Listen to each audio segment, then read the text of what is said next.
अब हम बात करते हैं बल की। बच्चों का बल कैसे बढ़ाया जाए, उनको हनुमान जी जैसा कैसे बनाया जाए। तो उसके लिए हम करेंगे दंड बैठक। तो साधारण दंड, सामान्य, जैसे बच्चों को तो ये दंड पता ही होता है, स्कूल में कई बार पनिशमेंट भी मिल जाती है उनको। तो ऐसे साधारण दंड, इसकी 8 वेरिएशन होती है। तो आप बच्चों को प्रारंभ में 1-2 करवाइए। 8-10 साल के बाद के जो बच्चे होते हैं, शुरुआत में इतना ज़्यादा मत करवाइए, क्योंकि बच्चों का डेवलपमेंट होता रहता है, तो ये थोड़ा हार्ड में आ जाता है, थोड़ा बॉडी को स्टिफ करता है। तो आसनों को करवाने के साथ साथ इनको यदि करवाएंगे तो वो बल वृद्धि में आ जाएगा। तो ऐसे जंप करते हुए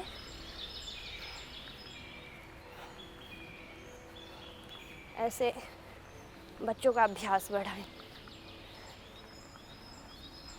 फिर लगातार एक साथ भी 25 से 50 जितना वो कर सकते हो उतना करवाइए, जिससे उनकी जंघाएं मजबूत हो जाएंगी। फिर हनुमान बैठक।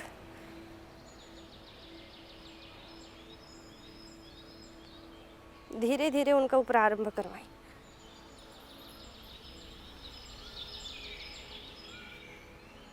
यदि हाथ ऐसे रखने में थोड़ा आपको भारी लग रहा है तो सीधे भी रख सकते हैं, दोनों प्रकार से होता है। ये मैंने मुख्य जिनसे पैरों का बल बढ़ता है वो चीज़ें बताई। नेक्स्ट,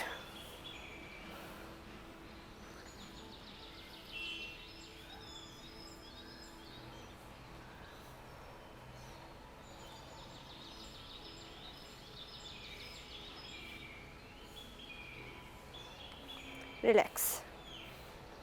अब इस अभ्यास के बाद अब हम भुजाओं को स्ट्रोंग करने के लिए आगे अभ्यास करते हैं। तो सबसे पहले साधारण दंड,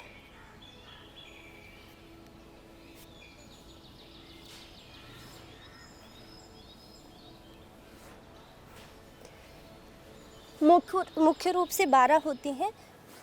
हम आपको 4-5 बता देते हैं जो बच्चों को इंटरेस्टिंग भी लगेंगी। फिर है हनुमान दंड,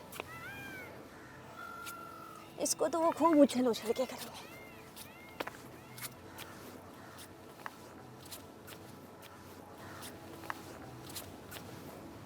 वृश्चिक दंड,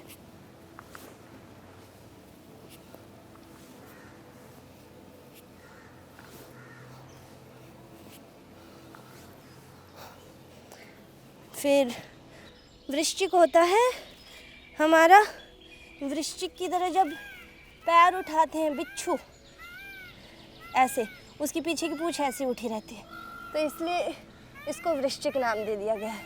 फिर मोड़ी भी होती है, इसलिए इसके 2 भाग हैं, तो मोड़ के भी करेंगे।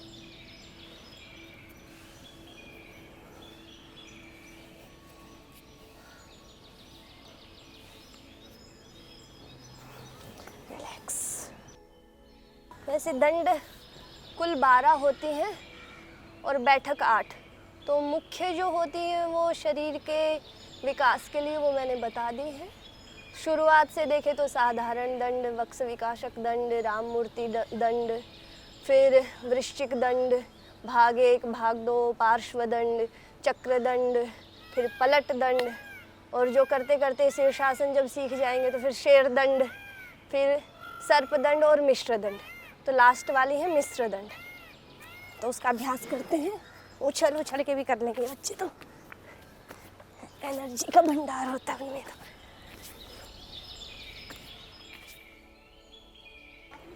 तो अब हम एकाग्रता के लिए कुछ आसन बताते हैं। एडवांस आसन का अभ्यास करवा सकते हैं। बकासन, मयूरासन, मयूरी आसन, बद्ध पद्मासन, इन सब का अभ्यास हम बच्चों को करवा सकते हैं। तो प्रारंभ करते हैं बकासन से। दोनों हाथों को पार्श्व भाग से उठाते हुए सामने झुकेंगे पादहस्तासन में। फिर दोनों घुटनों को फोल्ड करते हुए, बेंड करते हुए हाथों के ऊपर, सेम जैसे शीर्षासन में हुआ था कि पहले एक पैर को उठाएंगे, फिर दूसरे हाथ से पुश करते हुए, पैर से पुश करते हुए दूसरे पैर को उठाएंगे।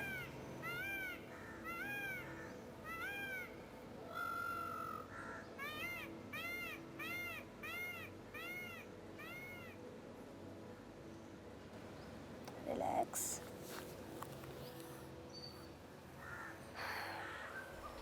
अब उसके बाद हम मयूरासन का अभ्यास करते हैं, जिसके लिए हम बैठ जाते हैं।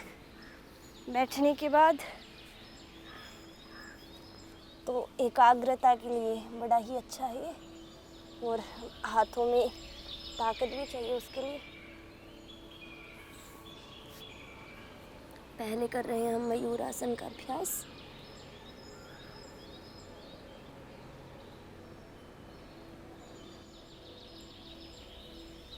बच्चों की एकाग्रता बढ़ाने के लिए आप इसका सहारा ले सकते हैं।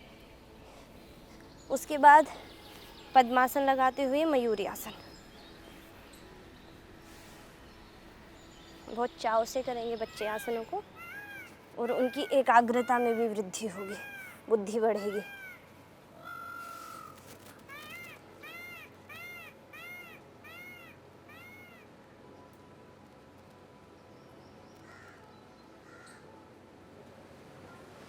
रिलैक्स। तो ये हमने आसन देखे। उसके बाद अब हम शारीरिक बल के साथ मानसिक बल बढ़ाने के लिए प्राणायाम का अभ्यास भी करवा सकते हैं। सबसे पहले हम प्राणायाम में करेंगे भस्त्रिका। लंबे गहरे सांस भरेंगे, लंबे गहरे सांस छोड़ेंगे, जिससे हमारे पूरे शरीर को अच्छे से ऑक्सीजन मिलेगी। ऑक्सीजन सप्लाई अच्छी होगी तो बच्चा चिड़चिड़ उसको महसूस नहीं होगी, हर काम को बहुत फुर्ती से करेगा, इंटरेस्ट लेते हुए उसको करेगा। तो भस्त्रिका प्राणायाम कुछ इस प्रकार।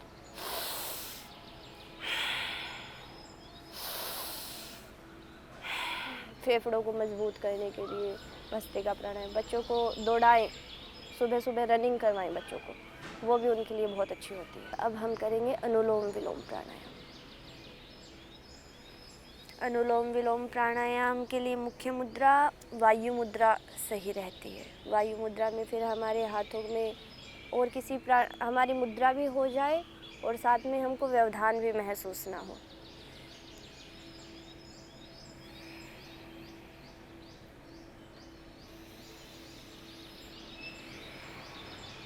बाई नासिका से श्वास भरते हुए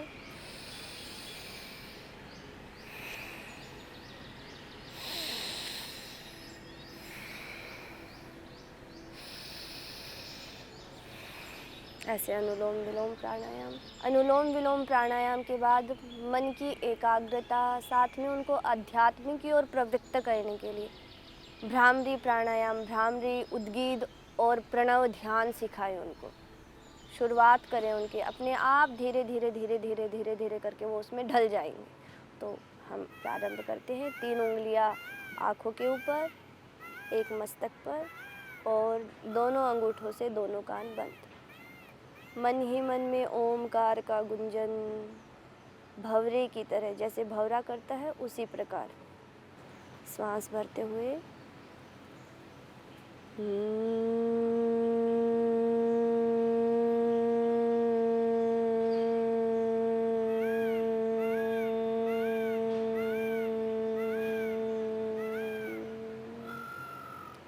भ्रामरी के बाद उद्गीत प्राणायाम करेंगे। ओमकार का उच्चारण, श्वास लंबा गहरा श्वास भरते हुए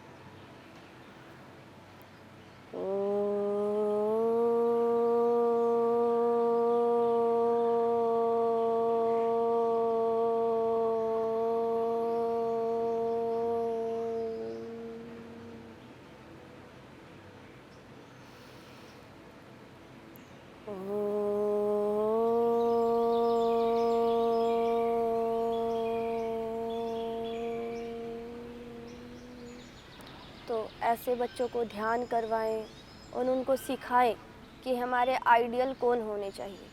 हमारे आइडियल हमारे ऋषि, साधु, संत होने चाहिए। तो ऐसे योग के माध्यम से अपने बच्चों को स्वस्थ रखिए, अपने आप को भी स्वस्थ रखिए, अपने आप को जोड़े योग से, अपने आसपास सभी को योग में ढालें। और इसी के साथ आज हमने सीखा कि बच्चों का डेवलपमेंट कैसे किया जाए, उनकी हाइट ग्रोथ कैसे हो। ऐसे ही हम आपसे मिलते रहेंगे नए नए विषय को लेकर इंडिया टीवी के चैनल पर।